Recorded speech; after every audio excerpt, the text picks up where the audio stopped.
also into the Web3 space. Who are some of your partners and inspirations have been, and kind of what are your hopes for the space? Like, why have you entered, and what are you hoping the wild world of Web3 can deliver for you or make possible for you as a designer? So what's cool about Web3 is that, you know, you come in kind of fresh, right? Kind of at zero, learning all over again. I want to know if applying the same design aesthetics you had in Web 2, and even maybe some of the ways that you've made decisions apply to this world of digital and Web 3. So it's a pretty easy breezy conversation, like a couple of friends who got together at the local coffee shop to talk fashion, to talk Web 3, and to talk more rest. Does that sound good to you? Sounds great. Sounds good. Awesome. Sounds good. Awesome. So why don't we start with you, Rami? I love your accent. I'm wondering if I'm somebody on the other end, I'm wondering where are you from, and how did somebody with this beautiful accent find Web3? So I was born in the States in New Jersey, but I'm originally Lebanese, and I was raised and did my studies here in Lebanon, Beirut. And I've started my career 11 years ago when I started my brand as a couture designer. And almost in February, we have just launched our first NFT collection on the Cardano blockchain. So basically, this is a small resume of my career. And why did you choose Web3? What was it about this space and this time where, as a traditional designer, you said, I think I need to Actually, make this move right now? exactly. Actually, so when I started my journey in fashion, we got lots of criticizing from the press that we don't want to see other Arab designers in Paris Fashion Week, for example, because they're all doing the same. And I thought they were right. So as a designer, as a couture designer, the sector that I have chosen is Nouvelle Couture. So we have always been integrating fashion and technology together. I was the first designer in the Middle East who did the glow in the dark dresses. We have introduced lights into our pieces. We have introduced threads that changes colors into UV. We did 100% recycled plastic from the ocean dresses. We were the first who did cyber shows even before Corona, that COVID started. So as a brand, that this is something we always like to elaborate and to go for new things and see where the future can take us. And we like to always experiment and do errors and trials, in our work. And all my team is also young and they have this spirit of doing, wanted to do something new, exciting, and stay out of the norms, if we can say. So I have started to dig more into the crypto world before going to NFTs to understand what is NFTs. And I got surrounded with lots of friends and people that are in this industry and in this community, and I thought that in the physical world you cannot be as creative or as creative as in the virtual world. So, and I saw lots of potential in this. And as you said, we're starting from zero, and we're still all learning, I guess. And I'm excited to see what the future will hold on to. Thank you, Rami. I must tell you that one of my favorite singers of all time is Faris Karam.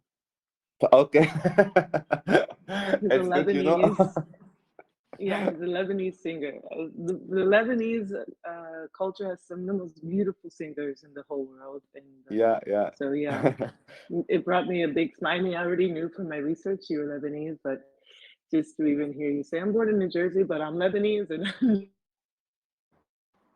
raised in Lebanon. Yeah, big smile to know that you were maybe in proximity of my favorite singer at some point.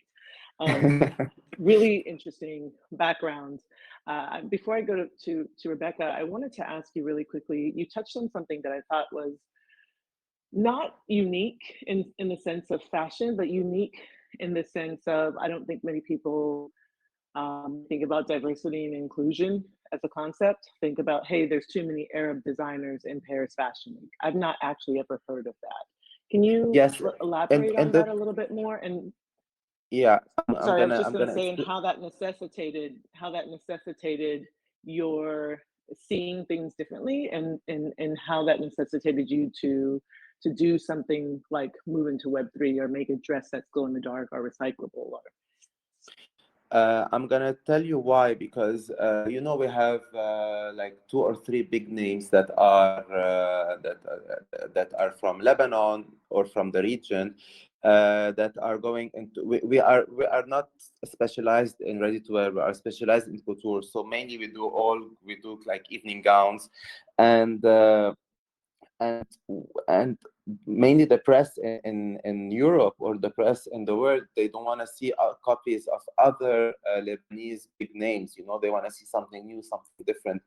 And I thought they were right, but we always had this prejudice, if I can say, or this because we are Arab, we're all doing the same. And this is what I wanted to show the world, that we can be different. We can do something that is out of the box. We can dress celebrities on the carpet without having the norms that are usually there. And this is what I did in my career. amazing. We'll get into that more later because I feel like there are parallels with what Rebecca may have experienced as a pioneer and innovator in the space early on, being a woman. Rebecca, hey. Hello. Uh, So you were just in Austin here. Let's start the conversation with you being in Austin, and then tell us about your origin story. How did you get into fashion? yeah, so Austin for us was really centered around, my nonprofit Female Founder Collective, which seeks to support, educate, and unite female communities. So we had an event just right before South by kicked off, so we could take advantage of the sort of momentum of everyone arriving to town. It was incredible. We had a virtual component too, so people who couldn't travel or didn't feel comfortable could also tune in. So that was what brought me to South by. I got to also see Kooky AI, the hologram wearing supermodel who was dressed head to toe in a last Fashion Week's look. So that was exciting. Um, and really, my origin story as a designer was falling in love with sewing and design at the age of 8. My mom had a mentality growing up that we didn't get anything without working for it, but she would buy us the supplies. So she would buy me the fabric, but not the dress. And so, decided to move to New York at 18. I had an internship with a designer. I think I was getting paid $3.25 an hour.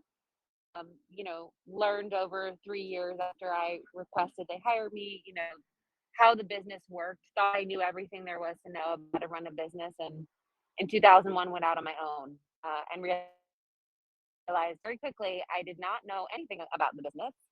Um, but I knew when to take advantage of when the wind was in my sails. And so, when my I Love New York shirt became really popular, when my bag was part of the if you can all imagine a day where you're excited to get an email, there was a publication once that was one email a day of best, newest, hottest, latest. So taking advantage of that, and then building a brand where technology wasn't a strategy and a gimmick for us. It was the only way we could reach our consumer. We didn't have money to advertise in print and media, and so it was talking to our customer directly or working with influencers, and all these things are way par for the course now, but weren't when we did that. And so we sort of became known as the brand that was positioning themselves at the intersection of fashion and technology. So from our wearables, hitting the same exact day as Apple, to our, interactive store that now has been copied by huge brands in a good way, copied, Ralph Lauren, Burberry, um, and other companies, Nike, Reformation. So I think that, when it came time to entering the metaverse, it was a no-brainer. It was just a matter of, how do we show up in the metaverse, and let's see what happens. So that was last September, our first foray into it. We learned a lot. And then this season we said, why do we need to be tied to the physical? Let's just see what happens when we design, a fantastical collection rooted in the brand's DNA, but we don't have to worry about the weight of a garment or how expensive it might be or the height of a heel, because anything's possible in the metaverse. So it was really fun to have that creative freedom. And I can't say that that's how we'll do it forever, because I do think, the digital twin is important for people still trying to wrap their heads around what this is, but that's how we're launching today.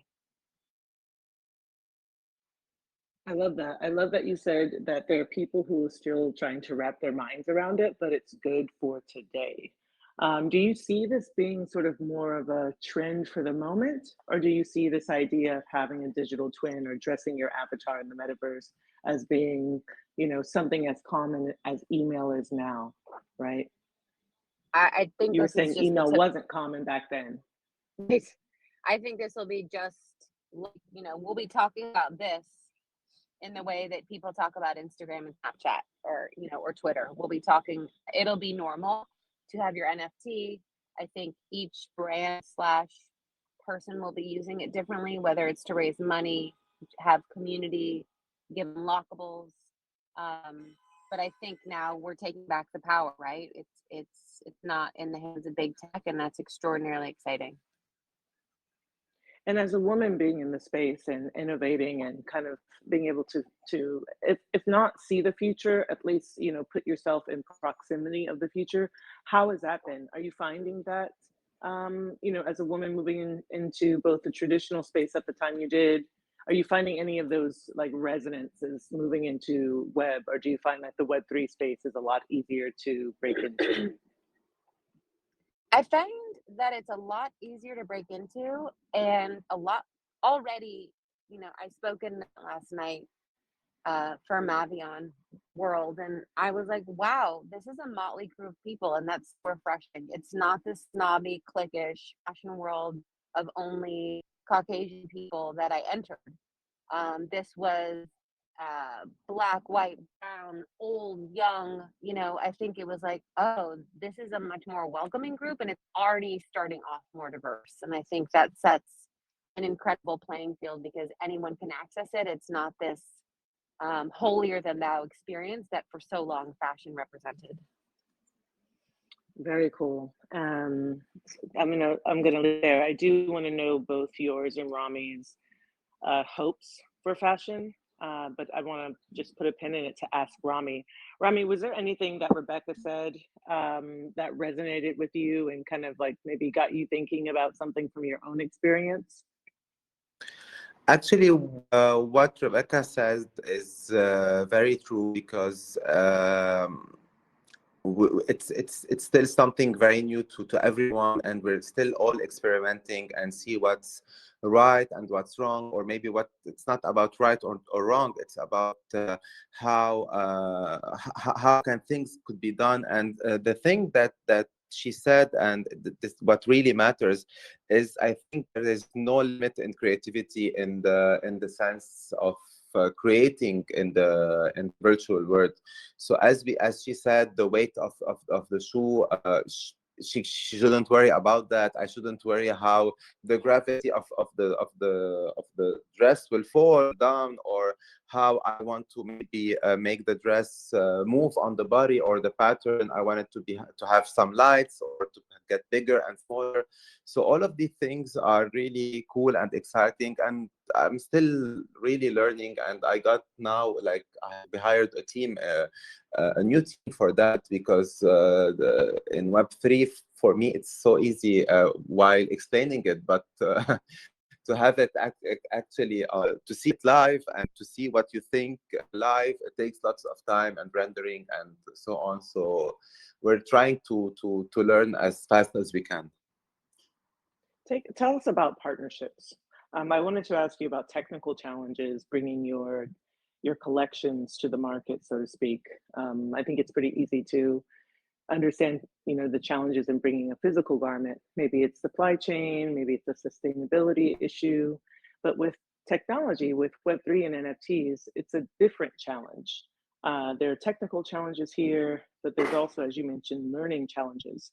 What's been your greatest challenge assembling a team, and what advice might you have for traditional designers who are listening to this now? And I'll ask you the same question, Rebecca. Okay, so let me answer first. First, when I wanted to go into NFTs, we thought it would be very easy for us to produce those patterns and then to launch them. And the way, because we have very big engagement in the couture industry, we're big on social media. We will get lots of the supports from the TVs and press, and this is what we did. And I think what we did was, I wouldn't say it was wrong, but we didn't know back then that the community or the industry of the crypto world or the virtual world is totally different, like really totally different from the audience that we have. We did a very big event with 360 mapping, for example, in Dubai, and we had all our NFTs all over, and all the clients came. It was super successful, but nobody knew what is NFTs. People got like cash with them. Some people asked me how do they buy it. They know what is a wallet. And yes, we're still learning, and we're still in the process of in the very very very beginning process. And also for us to expand, we want to expand our audience also in a niche way. We want to keep our audience in this industry as a niche audience, because we do couture, so we didn't want to create like an NFT collection of 10,000 pieces or 5,000 pieces. We So this is basically what we wanted to do, and we're on the go. And really quickly, Rami, given what you've just outlined as challenges, what advice might you give to someone from the traditional world or the world of couture fashion wanting to enter this space? I think my advice for them is to know what they want. If they want to do, they want to sell artworks, they want to sell patterns, they want to sell dresses, they want to have a shop, to have a clear roadmap and to know what they're doing. As I told you, for me, when I started like my research 7-8 months ago, I didn't know what was Discord, what was Twitter. I didn't know what was a roadmap. So we really learned, and they should learn and take it easy before entering the market, especially for designers that are already established and that have a name. Because if they do a wrong step, it will not be in their it will not be good for them, beneficial for them. Thank you, Rami. So another question to you, Rebecca. Tell us about some of the challenges, specifically technical challenges to coming into the space, and tell us how you go about assembling your team, or like, how do you work with collaborators? Like, what do you look for in a collaborator? And what advice might you give someone else coming into the space? I think for us, the challenges were initially, how do we take these assets and ensure a really large breadth of utility? But I think there's still, a lot of challenges with regards to taking her everywhere you want to go. Now you've purchased it, and there should be the freedom, like there is in the physical universe, to take her wherever you want to go. And I think, that still hasn't been fixed yet, unless you want to, we've looked at giving everyone their own ability to mint their assets and wherever they wanted to take them.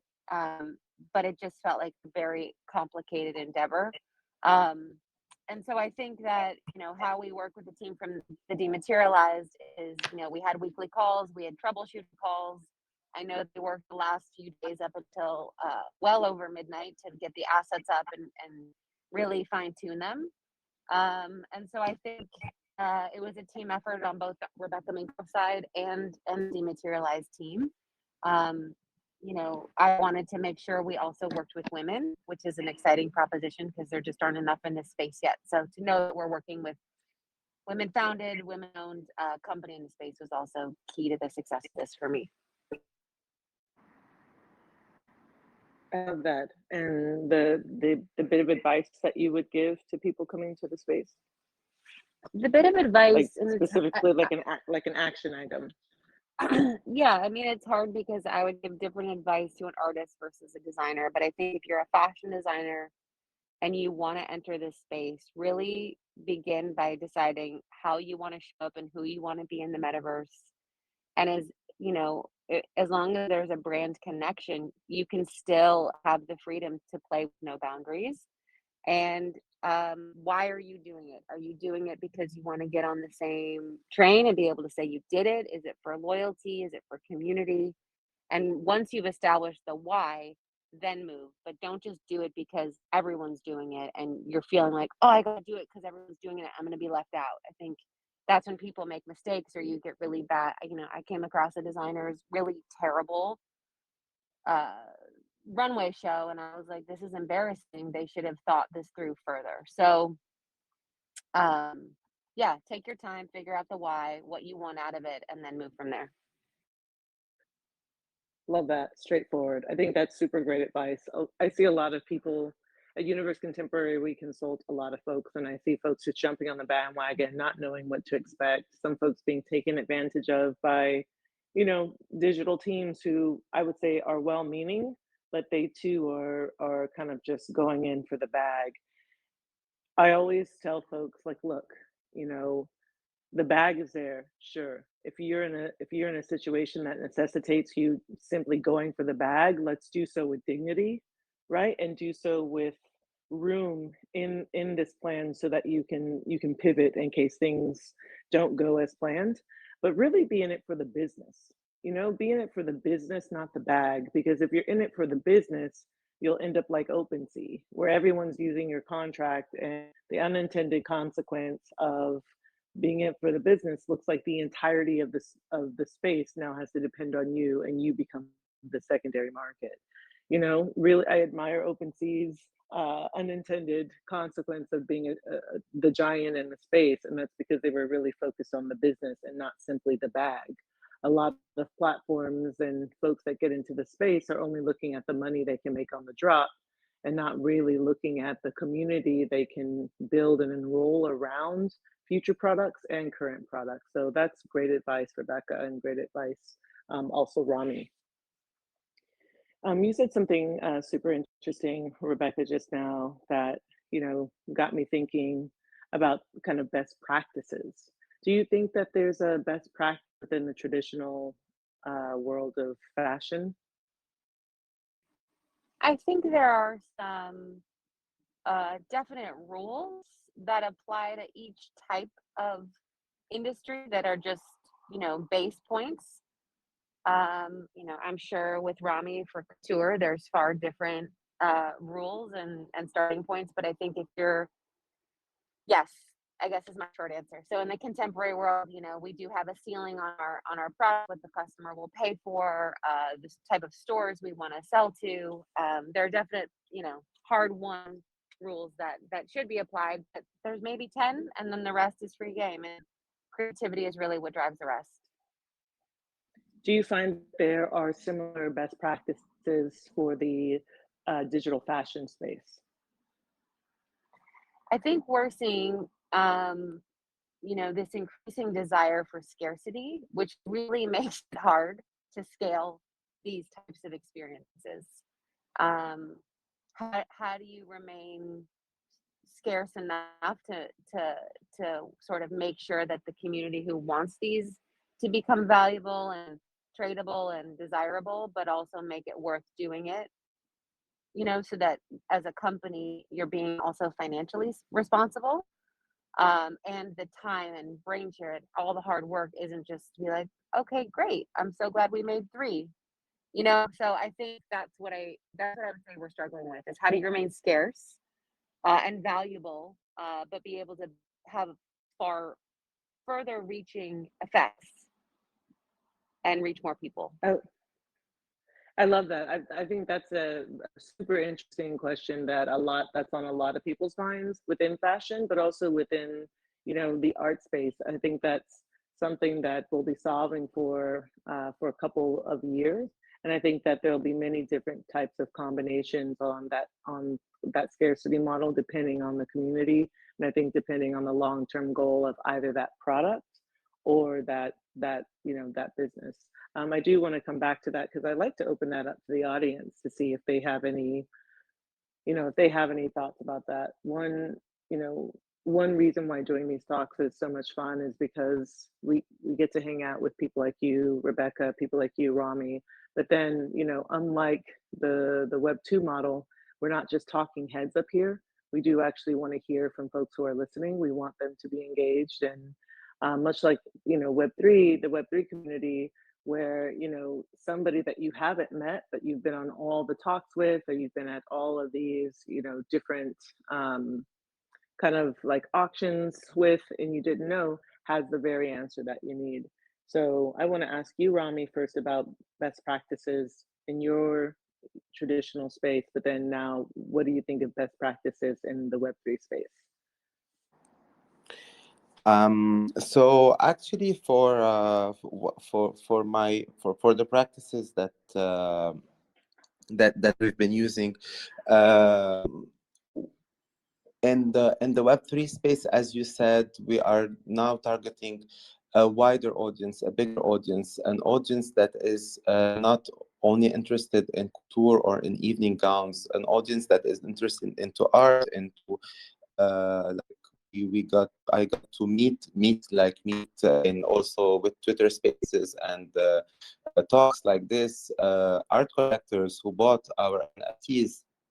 And meeting new interesting people, we now also start to create sweaters for. Now we're doing like a custom sweater for a teenager that you liked our liked our brand but couldn't maybe afford it in the real world, and now we're trying to do it for him.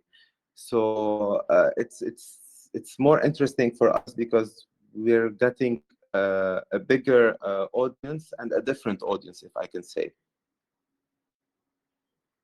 And how about best practices? We Is there a best practice for your couture space, or is it kind of just people do whatever? Hello, I couldn't hear you well. I was asking about best practices. Are there best practices for your space, for the couture space? And how does that reflect on your decisions or your strategies, the strategy for Web3?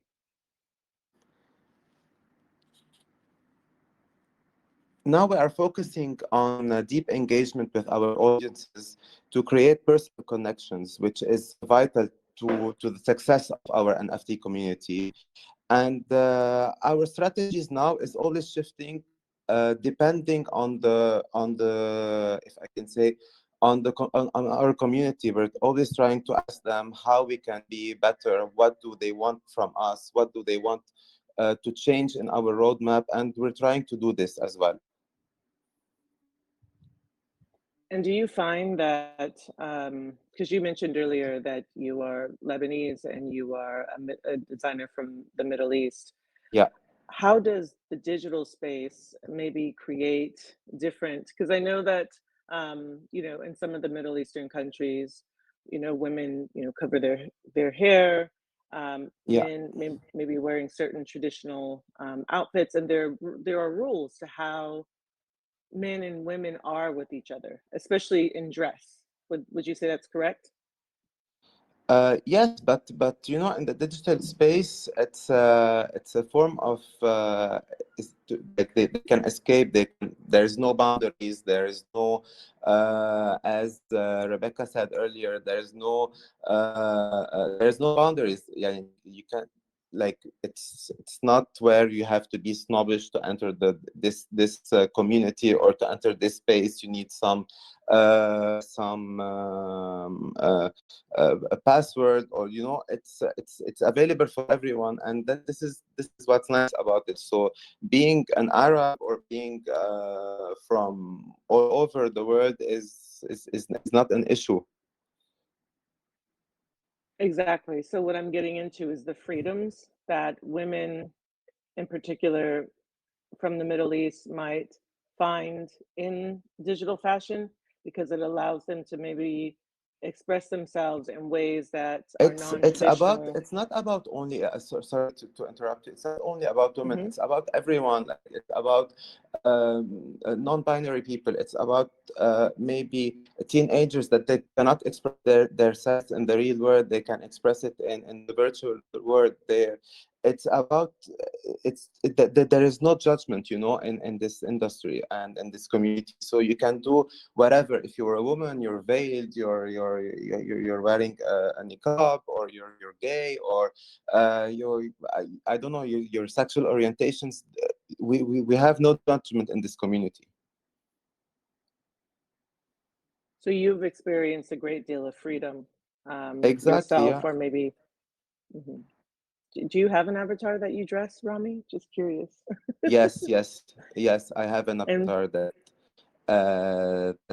that I dressed. First of all, today it was you, but we're working on a collection now, because on our roadmap, just to clarify, we're on the Cardano blockchain. So the world of the metaverse is not that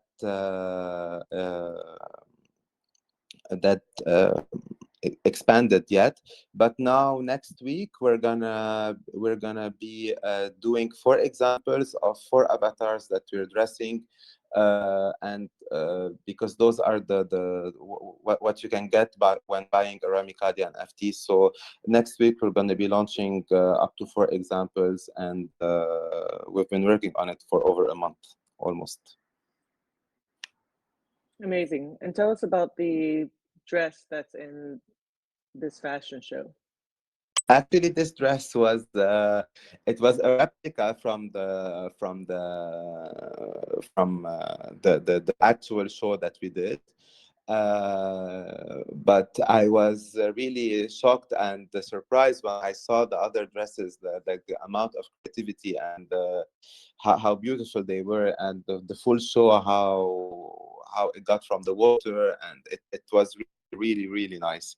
But the other ones that we're doing are if you can say, they're more they're not like evening gowns. They're more they're for men and women, and we're doing, for example, halos. We're doing wings that are going out of the sweater. We're doing something really cool and not uh, uh, very typical. Do you want to describe the dress a little bit in the inspiration? What I the noticed is that it kind of the looks like a dress, large yes. the mermaid the dress, body. exactly. It's like a mermaid, and all the embroidery on the dress. First of all, it's a mermaid cut, and the dress has like a fish pattern, and all those patterns are made out of sequins and crystals, and they have like this 3D bead sequence and crystals, as I said, to form this mermaid scale design. Super. Rebecca, would love to hear more about your collection, and your shoes, your handbag. I'd love for you to get into the details of that.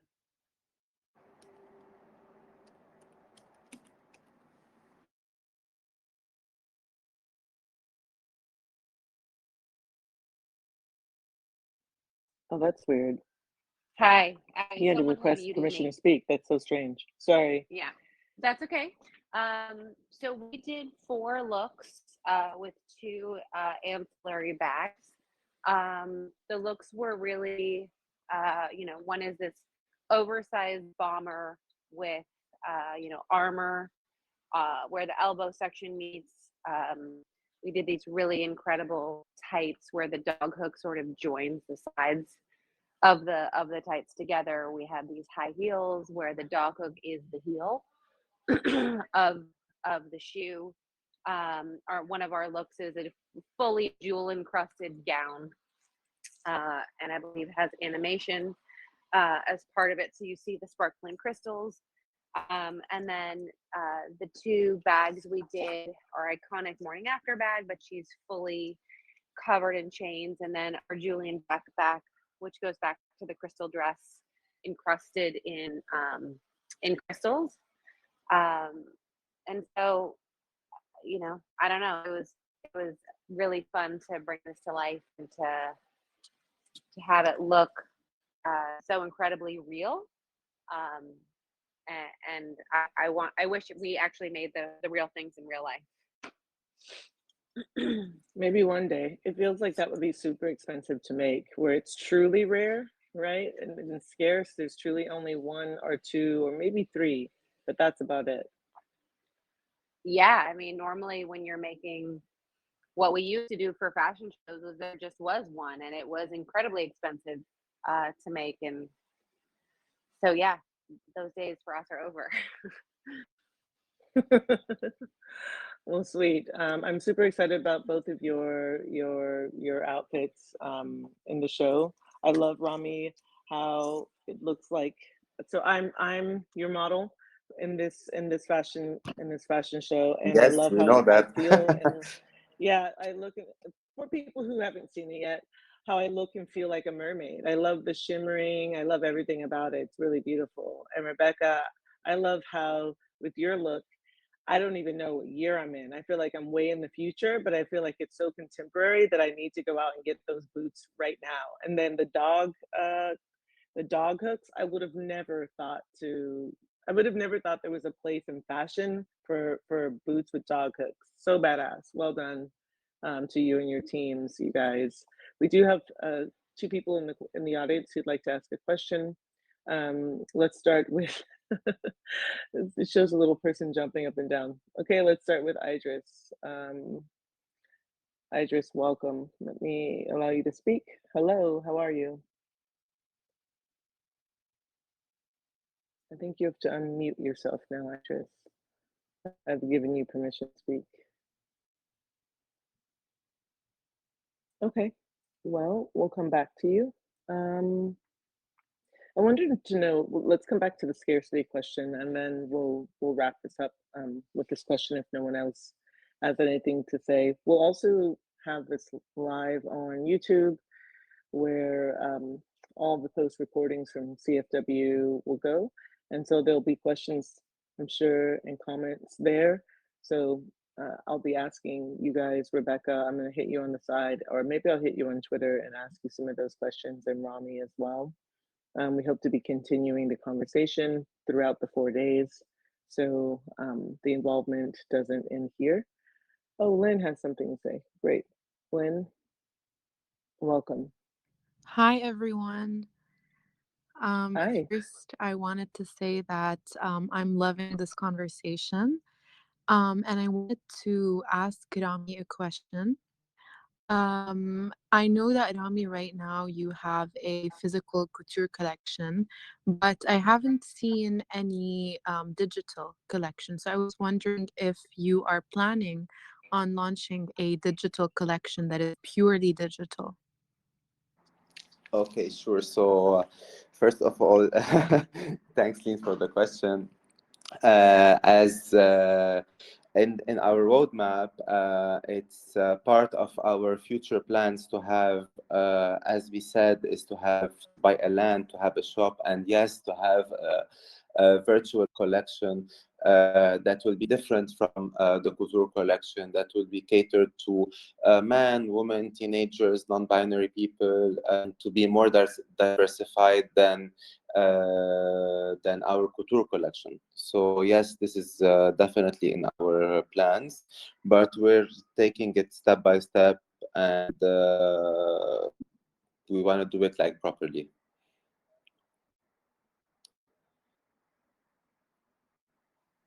Thank you, Rami. Lynn, does that satisfy? Yeah, perfect. Thank you. Excellent. So, Idris, if you're here, or Idris, if you're here, would like to give you another chance to speak. Um, if not, we will be moving on to someone else just had their hand up. I guess they took it back. So, you guys, we're going to be wrapping up. This has been a great conversation with Rebecca and Rami Kadi. You can look at cryptofashionweek.xyz/drip to see their outfits.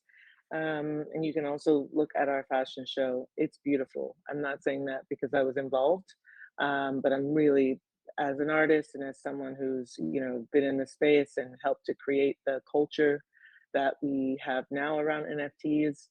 I'm very proud of what we've created. I'm honored to work with the designers that we've worked with, such as Rebecca and Rami. And I would love for you guys to check out the website, cryptofashionweek.xyz. Also go to Dematerialize and check out Rebecca's drop. Grab yourself some boots, a handbag, the bomber jacket, anything. The collection is wild, crazy fresh. And if you want your avatar to have the best drip in the metaverse, you definitely need to do that. And then with my dress, I'm thinking about just buying it myself. But if you want to outbid me, you can go to foundation/crypto fashion week and find my mermaid dress designed by the excellent Rami Kadi. Most people can't afford his outfits. Most people can't afford his drip.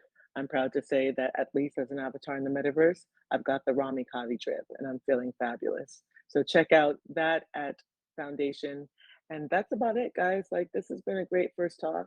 I'm reporting live from Austin at South by Southwest, where Rebecca came and laced the space with her Female Founders Collective. Ram, where are you in the world right now? I'm in my office in Beirut. In Beirut. Yeah. Let me ask you something, because the world is, seems like the world is constantly shifting in these very dramatic ways. Before Uh-huh. everyone began talking about Ukraine, there was a conversation around what was happening in Beirut and if people were Yes. safe. Has Beirut recovered? No, it didn't recover, to be honest, and we're not very positive of when or how it will recover. But as people, we are resilient, and we always know try to find a way out of what's happening. Is there anything that, besides supporting, you in this drop and supporting your continued journey here with Web3 fashion or digital fashion, is there anything that listeners can do to assist with what's happening still in Beirut? I think a lot of people, when they don't see it on the news cycle, they think, oh, it's over. They got enough aid, or they're rebuilding, or people are healed. And what you're saying is actually that hasn't happened. And, Beirut is very much still in need of some TLC, some tender loving care, some attention. What what can we do? I think,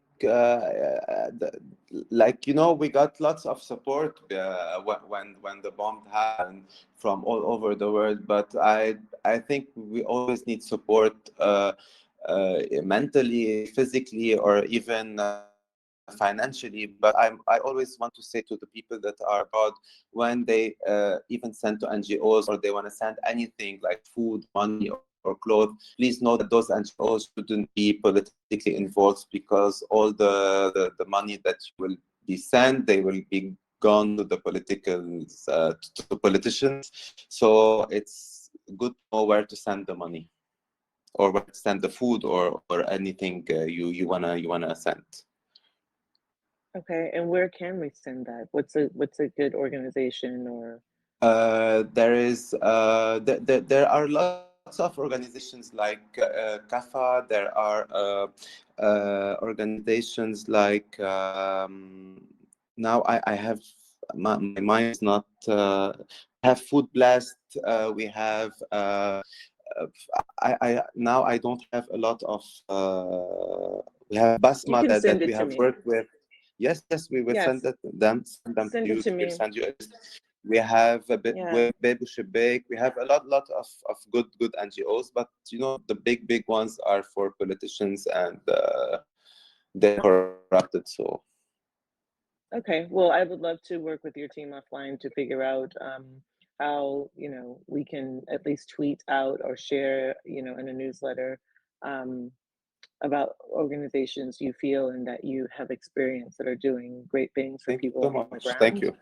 Yeah, it's important that we don't forget, because that wasn't that long ago that Beirut was being bombed, and now Ukraine is being bombed, and we're seeing a lot of support, and I love to see the support, but we must remember our support has to be for the globe and not simply concentrated on one place. So I appreciate Sure. you being here, Rami, and I appreciate you being here too, Rebecca.